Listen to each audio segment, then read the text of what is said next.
Iemand het 'n lap op 'n ashoop weggegooi. Sy was gedaan en stukkend, verbleek en nie meer mooi nie.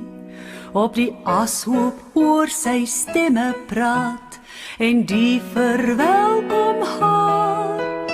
Maar o, ellende, toe sy kyk, wat sien die lap op daar?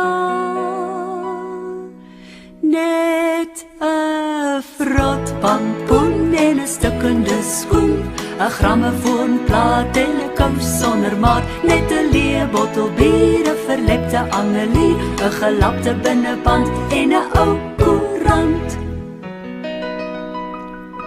Net 'n vrot pampoen en 'n stukkende skoen, 'n grammofoonplaat en 'n kous sonder maat, net 'n leë bottel bier, 'n verlepte Annelie, 'n gelapte binneband en 'n ou koerant.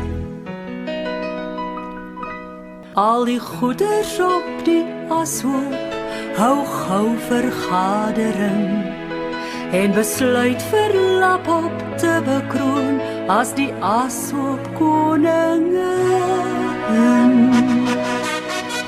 Van toe af bly die Lapopie so trots tevrede daar, en al haar onderdane die dien getrou vir haar.